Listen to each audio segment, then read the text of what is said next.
Okay, so welcome again to Voces, or Capturando Voces. Your host Jesus, and then I have here Debra DeSantis, and then with her work. So I'm gonna go through. I was gonna be basically interviewing like 20 people. So I make different scripts for everybody, right? It's like try to. So this is kind of like what scripts look like, right? Okay. So you can pick either one. I mean, we'll just use whatever.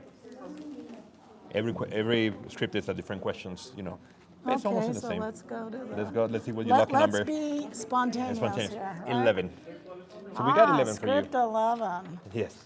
Oh, I can look at this? Yeah, of course. Ah, Yeah, you can look at it. okay. And I have another copy here for 11. You can see it. And then, of course, I'll be getting. Let me see. So we are in 11. I'll make 2 copies. So. So I'll do a little bit of Spanish and then we're going through everything. So, bienvenidos a Capturando Voces en vivo desde el Museo Internacional del Paso en la exposición Wishes of Walls, organizada por Art Sub Collective en beneficio de Make a Wish en El Paso. Hoy tenemos el privilegio de conversar con Debra DeSantis. So we have the privilege to be talking to Debra DeSantis, the name's right. She's Italian. Yes, name. I'm Italian. Okay, and by the way, I don't know if you know, but my last name is Primo. So part of my parents, grandparents were from Italy. There so you see? go. We're paisanos. Well, paisanos, right? Mix of cultures. So let's start with the first question, right? Do you remember the moment that you decided to take art more seriously? Oh, I do. Yes. Yeah. Tell me about it, please. A little Well, I'm a intuitive painter, and intuitive painting means you don't look at anything when you paint. bit. Okay.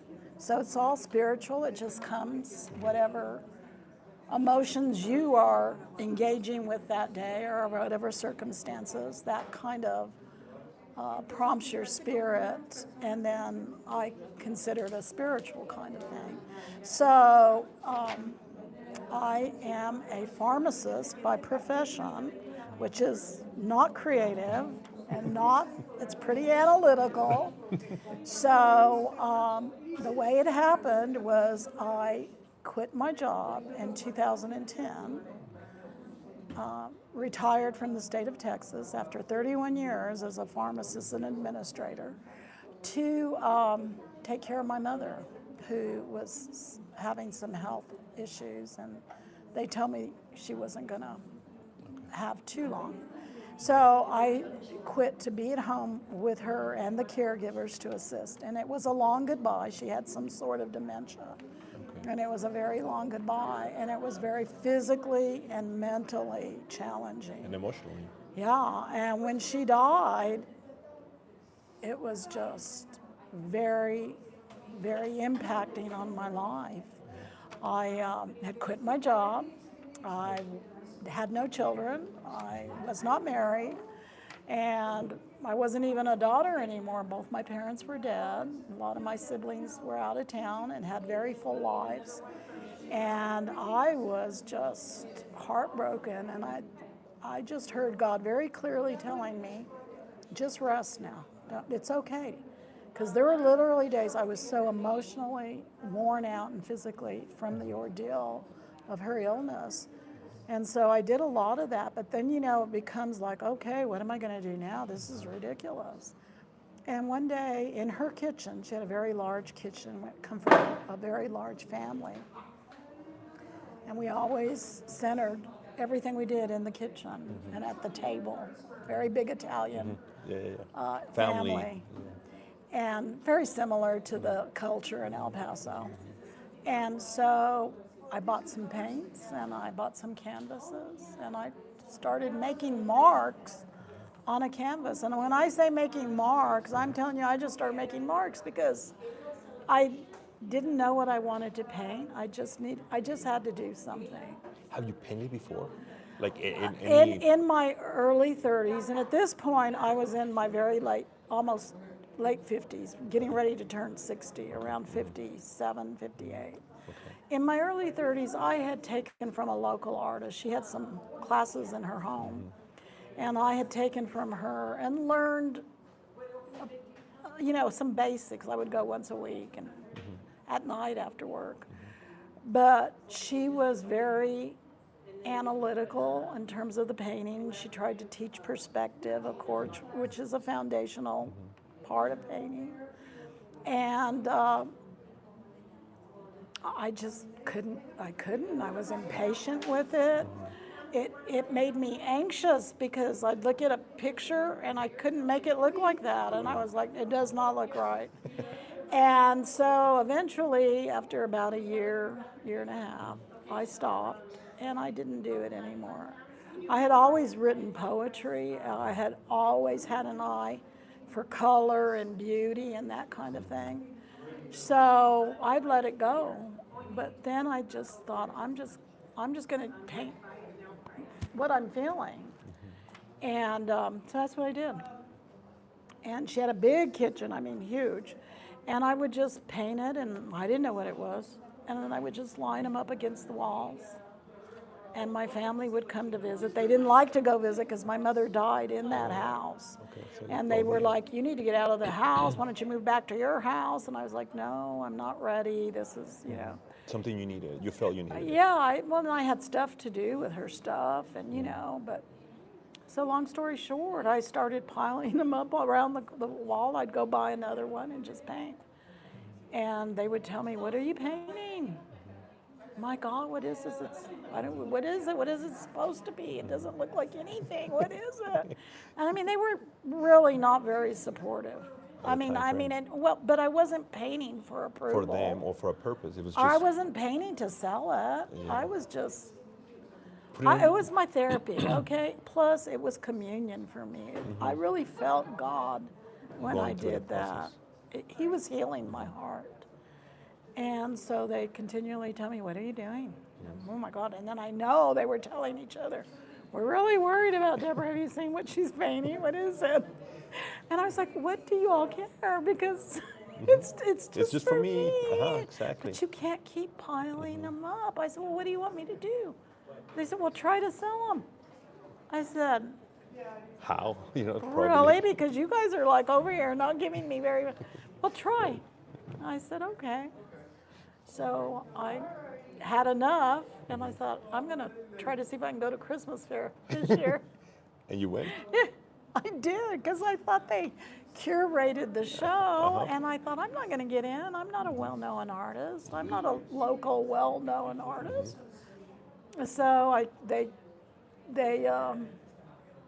got the application, and I applied, sent pictures, and I'll be darned, I got shocked. I mean, it was like, come to Christmas Fair. And I was like, oh my God, right? And so I did. I went to Christmas Fair. And in the course of it, I met Alberto Escamilla, who is a very well-known El Paso artist. If you've never talked to him, I need to talk to him. And you love to go get a great podcast, he's really interesting. He has a gallery in Socorro. Okay. Alberto Escamilla. He was there and his wife, and he came over and he looked at my work and he said, oh, I'm so proud of you. Good for you. I hope you sell a lot. And my sister's like laughing because she's like, they're not going to sell. And I did. I think I sold 6 paintings at that show. And my sister was in disbelief because they're pretty abstract. They're not, people see what they want in them. They're abstract. And so I did real well in the show, and I sold. And then the Escamillas encouraged me to think about opening a gallery in San Elliot. And I was just at the point in my life that I'm not a risk taker, but I said, okay, I'm going to open a gallery. And again, my family was like, she has lost her mind. And I opened a small gallery in San Elliot. I had my own space, and I was there for almost 2 years. It was just a long way for me to go, and it was a huge investment. But I really started selling, and I started doing those. I did Los Artistas 1 year. I did Christmas Fair a couple of times, and I started selling. And in one of the shows, I met a wonderful woman. Her name is Hilda Clark. She has a local business, and she began to buy my work and introduced me to a lot of El Paso ends that I didn't know. And she one day told me, please, I have a building, I have a business, I want to put your art in my business, and let's have a big show. And I had a wonderful show, and I sold a ton of art that year. And so that was the kickoff, and I don't understand it. It's really my way of praying. I never know what I'm going to paint. I don't look at anything. They're not duplicate. You can't duplicate my work because it's just different. And so that's how it did it, and so now that's what I do. What you do for it? Yeah. Not as much as I used to, but that's what I do. Perfect. So let's go to the next question, because I mean that it's what you tell me is beautiful because you don't have a plan; it's just the emotion flow through you. Yeah, it's called intuitive painting. Intuitive painting. So, what habits help you stay creative? Just life. I'm just telling you, and We said like you're sensitive to life. if my circumstances change, my paintings change. It's whatever emotion. If I'm happy, you'll sense it in the picture. I really feel that it's a spiritual journey for me, and like I said, it's kind of worship for me, and I give all the glory to God because I really don't know what I do. I really don't know what I paint. And there's people literally that will look and say, I see this, I see that, and I'm like, great, you know. I want it to be provocative. I want you to look at it. I want it to bring you joy. I want you to say, I want this in my house because every day I'm going to look at it and it's going to do something to me. So that's why I paint. But really, it's just life and God. So I guess, well, it's part of the same questions in a way, right? It says, how do you handle inspiration when it arrives? So, like, I mean, for me, when you were saying about poetry, that happens to me because I write poetry, right? Yeah. So sometimes I'm just walking and I have to you got to write down the thoughts. But what about painting? Because if you wait 5 minutes, it's gone. Completely, Right? absolutely. It's the same thing. So I'll be on the phone and I'll feel it and I just start doodling, literally doodling. When I first started, I pretty much did something similar to that orange piece that's up there, the orange one. Yes, it's true. Up here, with the circles. Yes. And that inspiration was the circles of life. Life is a circle. God is a circle. He doesn't stop. He has no beginning. And everything in life is either a circle or a line. You know what, actually, I've been writing about? Everything. A spiral, which is a circle. See? Go ahead. And I've been writing a lot of that. Everything in life is a circle or a line or a dot. A dot is a circle.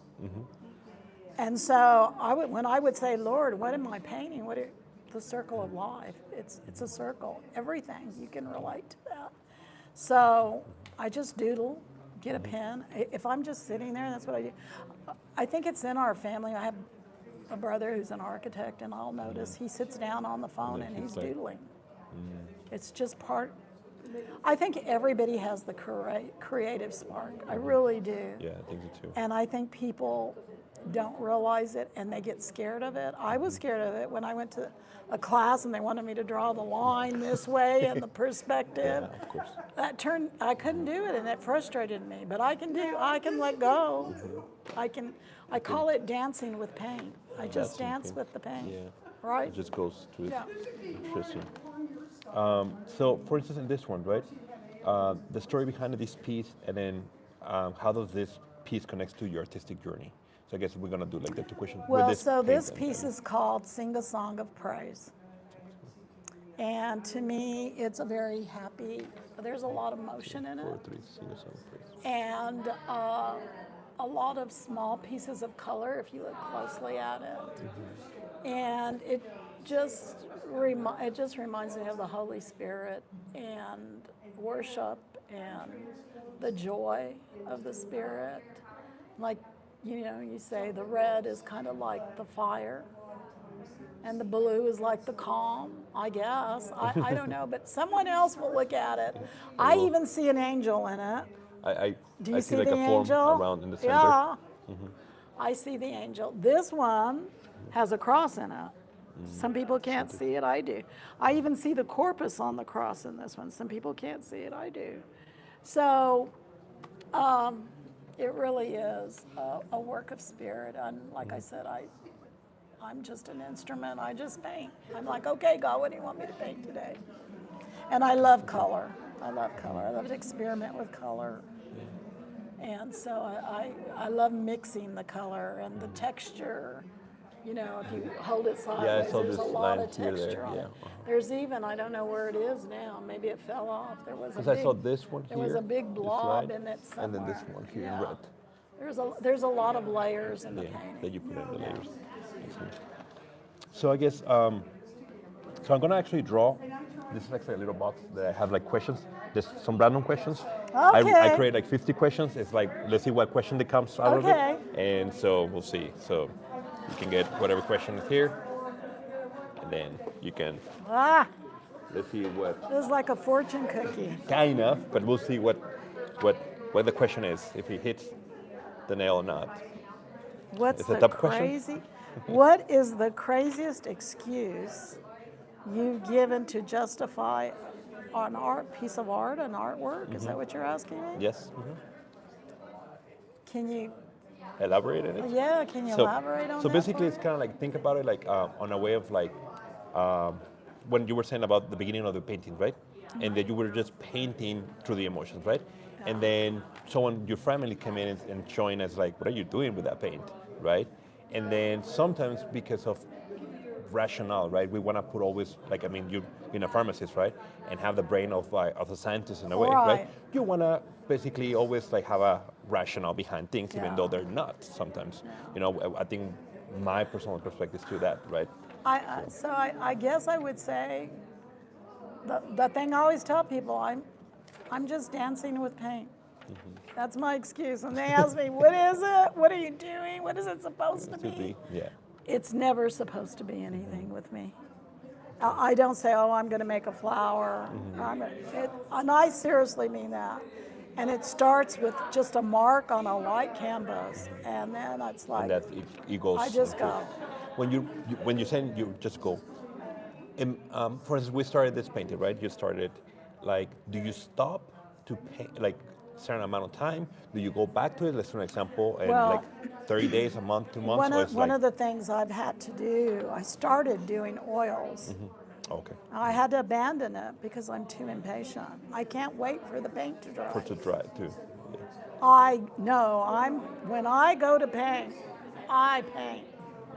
And before you know it, it may be 2, 3, 4, 5 hours are past. And then I look at it, I put it at a distance, and I look at it, and I'm like, oh, I don't know. I don't even know if I like this. And sometimes it's gotten dark, and I want to wait till I can see it in better light. Great. And then I start, okay, what is this? And I try to evaluate, what am I going to do next? Am I going to leave it? And I will tell you, I've had maybe 2 instances in my life where I've painted a piece, and the minute I touch the brush, within an hour, I never touch it again, and the piece is perfect. Because I'm like, I love it so much, I'm not going to touch it again. And then there's pieces that I'm like, I don't really like it, I don't know, and I might say, set it aside, in a transformation. start another one, and then go back to it. Oh, okay. Which is different, yeah. So, let me see. You already answered a couple of the questions. It says, what role your family plays in your work at the beginning, right? And then, so I guess kind of like, how does this event connect with you in El Paso community? This type of events. Well, I have been showing in the Art Soup Gallery for over a year now.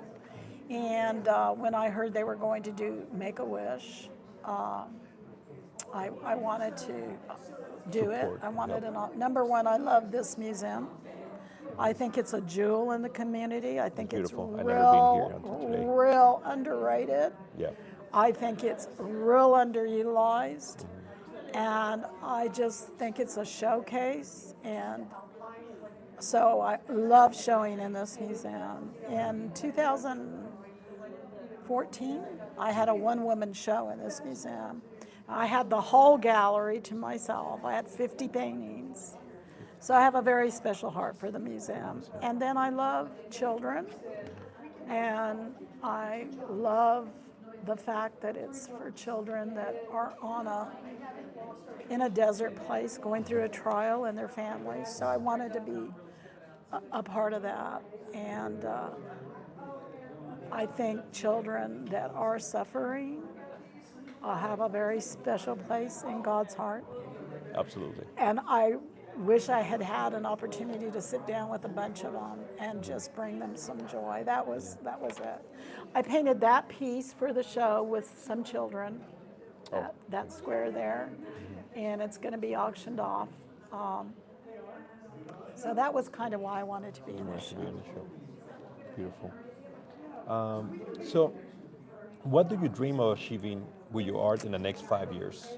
If you were to, Well, I'm moving into what's called a senior citizen mode. Okay. And so I'm wanting to concentrate more on just enjoying my art. I'm wanting to put less emphasis on making sales. Okay. And just showing it, let people enjoy it, talking about it, and inspiring young people or people of all ages to do it, because it will bring you such joy. And I believe, since we're all made in the image of God and God is a creator, I think we all have a creative spark. Absolutely. I do. And I think children and young people don't know that. I think they're intimidated, and they think if you're not showing like this, well, then you're not worthy, or you're not. I met a young woman here today that I've never met before. She's in her early 20s. And I told her, I said, don't ever let anybody judge your artwork. Don't do it. If you paint and you enjoy it and it brings you joy, do it. If nobody else likes it, that's okay. And if somebody likes it and wants to buy it, you're blessed and it's a gift. But otherwise, it's a time for you to go inward, learn about yourself, express yourself, and it's a wonderful tool to go through life with. It will, if you're spiritual like I am, it's a way of communicating with God. It's a sort of type of prayer. And if you don't have that spiritual base, it will take you somewhere. You'll be surprised. Because I think what you said is very special, right? Like everybody has creativity within themselves. Everybody has the creative spark. And I think that the problem is like sometimes we were critical of ourselves. Oh, and, yeah. And fear is a liar, right? I keep using that phrase, Fear is a liar. They always tell us, right? Like, no, do this. And I remember the first time somebody bought a piece of my work. I mean, I was like, oh, you don't really want to buy you sure? it, do you? Yeah. I was like, and the person told me, you're way too cheap. And I said, are you? And my sister was like, I imagine take it your for face. free. Like, and I was like, oh my gosh. So it's taken some time. And at the beginning, I had a hard time selling my work because I felt like they were my children. They walked, I did those pieces when I was going through some really hard times. You know, I was going through very hard times, losing my parents and quitting my job, trying to reconnect. It's a lot. Yeah. And so I didn't want to sell them. They were like my children. And now I realize that my journey, as you get older, it's better to let them go and live somewhere and bring somebody else joy. And when you see somebody that wants to give you good money for your work, it's the greatest gift of all. Sometimes I tell them, I wish I could just give it to you because you have such joy for it. I just want you to have it because it brings you joy. So that's kind of where I am now. I'm like, you want it? A lot of people tell me, I can't afford your work, or and I'm like, I'm going to paint you a piece one day, and I'm giving it to you. I don't want any money for it. Nice. Yeah, because I think like bringing, and that's kind of like the other interview that I have, right? I mean, it's there's so many emotions that you can put in a painting, all the human emotions in a way, but joy is one of those like we need the most of, thing in a daily day, right? And it can be anything. But I think like as human beings, we're also visual. We have five senses, and those five senses, But having a home like a painting, right? That you walk into, you open the door, and you see that painting, and that painting and gives you you know, joy. when I was young, we didn't have paintings. We couldn't afford art. I don't know about you, but we didn't have art. A lot of people can't No, but afford it's just art. like I mean, prints, it's like once in a while. if you have discretionary funds, then maybe you can buy art. But if you're trying to make right, but that's why I tell people, let your kid paint something for you and let them hang it up. It's art. Yeah, It it's doesn't true. have to be Van Gogh. It doesn't Yeah. have to be. I mean, poor Van Gogh, he died not even knowing Nothing, right? that he All had his any depression, all value. the things that he went So through. let your kids draw, and you don't have anything, go to Hobby Lobby and buy a cheap old frame. Yeah. Throw it in there and put that and see what it does to your house. See what it does to your Yeah. world. That's an amazing. It doesn't That's have- an amazing advice for everybody at It home. doesn't have Really, to be it's true. this piece or that piece. Let Because I your know some- kid do it. Because I know some parents, right? Like even me, like when I see houses, like they're in the wall, right? And I'm like, oh, I don't know, because traditionally it's like your house, the temple type of thing, right? But then what you're saying is like, just buy something cheap, ask them to paint, have it there. Have your kid And paint it and it go has some type buy, of structure. go to Hobby Lobby and put it in a beautiful frame, a cheap, beautiful frame, and put it up on your wall. And see what it does to your Thank you. life. Yeah. See what it does to your child. The confidence that my mom and dad went and bought a frame and put my work up on there. Do you know what that does? We need that in our world right Yeah, now. we definitely We do. need that. We need to, yeah, definitely. That's actually a really good advice in the end. And actually, that's a great way of actually closing today. So I just wanted to say thank you. Thank you. Well, you're Because I know welcome. you This were was- like, oh my God, like this. Well, and that, I'm trying to get to Remember? Mass. So We but had a this is- baby in our family Oh, today. my goodness gracious. And I want to go to Mass because Oh, I no, need yes, I of need course. to. I No, need to no. thank God God. bless. No, thank yeah. you. We Thank have you for new everything. life. We had a death this year, Okay. and God has graced us A cycle. today with a new baby. Her name is Sophia Angelina bless Sophia. DeSantis, and she Oh, was Sophia born Angelina. this morning. Oh, that's So, amazing. Yeah. And then Sophia, you know what? Like I love Sophia, the name. Do you know what it means? Wisdom. The wisdom of God. It's even thought that it's part of that Sophia, the wisdom of God, was there at the time of the foundations of the world. So I was, and then Angelina's my mother's name. So Just like a complete. yeah. So Very, very important. I'm going to get a piece of this podcast and Really? send it to her, so when she No, of grows course, up, you see, she's I was thinking going about to it was today. know that today, September 20th at 10 a.m. 2025, Sophia Angelina DeSantis was born. Congratulations. Thank you. Thank And you for thank you. the interview. No, thank you so I much. hope it reaches a lot of people. Hopefully, we'll do Thank our you. best. Thank you Okay. so much. Thank you, guys. Appreciate it. I hope I didn't talk too much. You do it amazing. I hope I didn't talk too much.